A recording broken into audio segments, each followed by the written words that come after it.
Hello friends, আমি দীপিকা কিচেনে আপনাদের স্বাগত। আশা করি আপনারা সবাই ভালো আছেন। আজ আমি আপনাদের হেলদি আর টেস্টি একটা রেসিপি বানিয়ে দেখাবো। আমি আজকে মুগ ডাল দিয়ে পেঁপের ঘন্ট বানিয়ে দেখাবো।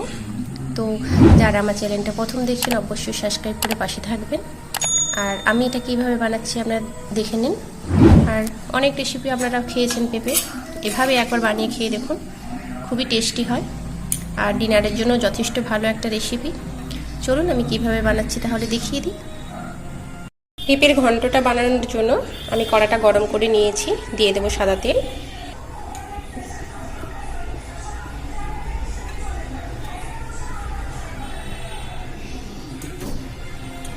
সাদা তেলটা গরম করে নেব।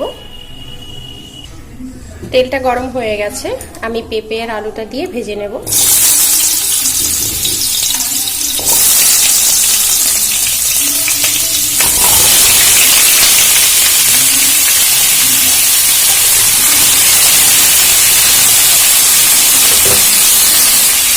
আমি এর মধ্যে অল্প একটু নুন দিয়ে দেব।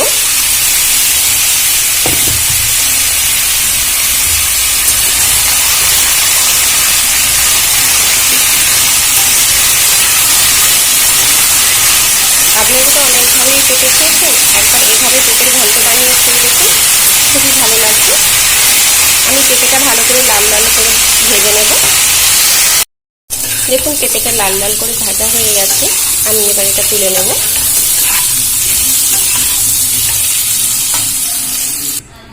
পেঁপেটা তুলে নিয়েছি, এবারে ওই তেলের মধ্যে দিয়ে দেব গোটা জিরে ফোড়ন, দিয়ে দেব একটা শুকনো লঙ্কা, দিয়ে দেব দুটো তেজপাতা, আর দিয়ে দেব দারচিনি আর এলাচ। এটা একটু ভেজে নেব।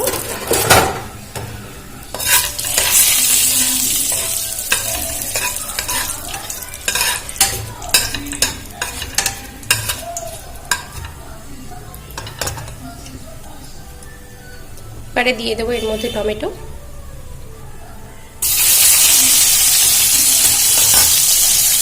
টমেটোটা কিছুক্ষণ নাড়াচাড়া করে ভেজে নেব।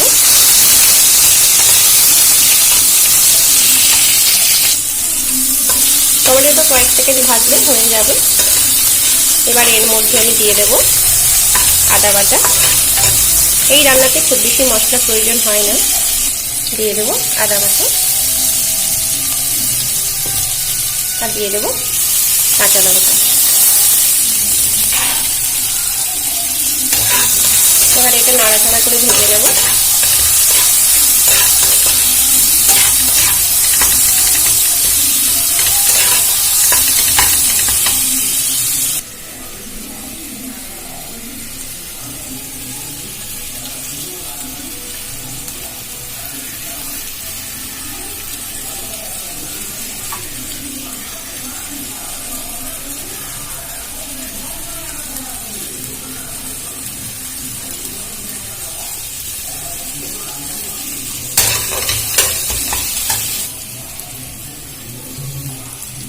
এবার এর মধ্যে দিয়ে দেব জিরে গুঁড়ো,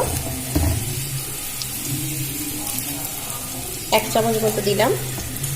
দিয়ে দেব অল্প একটু লঙ্কা গুঁড়ো, আপনারা যেমন ঝাল খাবেন সে মতো দেবেন। আর দিয়ে দিলাম হলুদ গুঁড়ো। এবারে একটু জল দিয়ে দেব যাতে মশলাটা পুড়ে না যায়। একটু জল দিয়ে কষিয়ে নেব।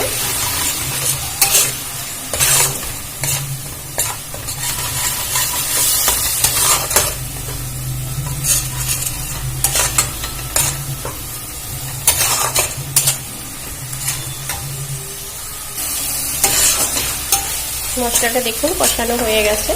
আমি এর মধ্যে দিয়ে দেব 1 মুঠো মুগ ডাল ভেজানো, আমি আধ ঘন্টা আগে ভিজিয়ে রেখেছিলাম। এটা দিয়ে দেব।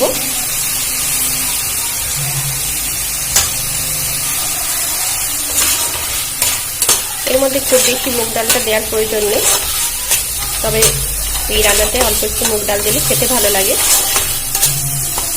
আমি এটা একটু ভেজে নেব। মুগ ডালটা আলাদা করে সেদ্ধ করার প্রয়োজন নেই, মুগ ডালটা এর মধ্যেই সেদ্ধ হয়ে যাবে। এটা একটু ভাজা হয়ে গেছে, আমি দিয়ে দেবো পেঁপে আর আলুটা ভেজে রাখা, যেটা ভেজে রেখেছিলাম ওটা দিয়ে দেবো এর মধ্যে। এবারে ভালো করে একটু নাড়াচাড়া করে নেব।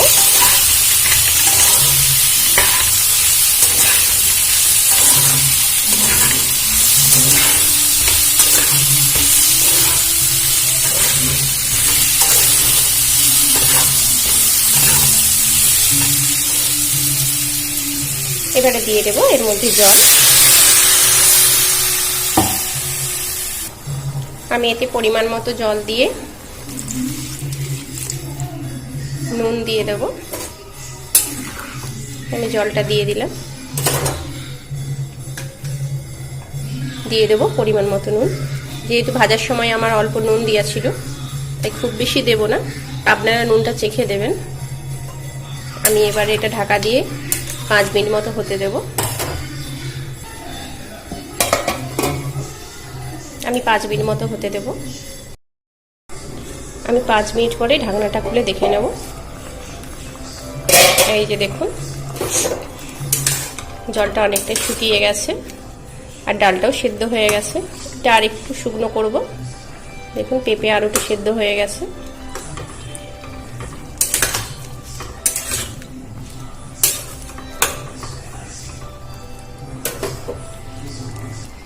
আমি এটা নিরামিষই বানাচ্ছি, তাই অল্প একটু চিনি দিয়ে দেবো। চিনিটা না দিলে ভালো লাগবে না, আর আপনারা যদি চিনিটা না পছন্দ করেন দেবেন না।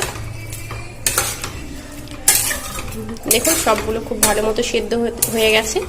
আমি এটা আর একটু হতে দেব, আর 1 মিনিট মতো ঢাকা দিয়ে হতে দেব।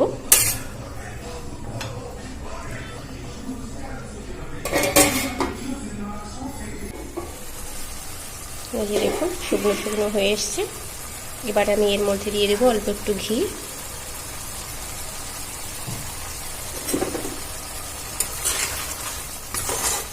আমার রেসিপিটা যদি আপনাদের ভালো লাগে প্লিজ লাইক করে দেবেন, আর অবশ্যই কমেন্ট করে জানাবেন আমার রেসিপিটা কেমন লাগলো। আর আমার এটা হয়ে গেছে, আমি এবার বন্ধ করে দেবো। ঢাকা দিয়ে কিছুক্ষণ রাখবো, তারপরে পরিবেশন করব। আমার রেসিপিটা যদি আপনাদের ভালো লাগে প্লিজ একটু কমেন্ট করে জানাবেন। আর সবাই ভালো থাকবেন, সুস্থ থাকবেন। নমস্কার।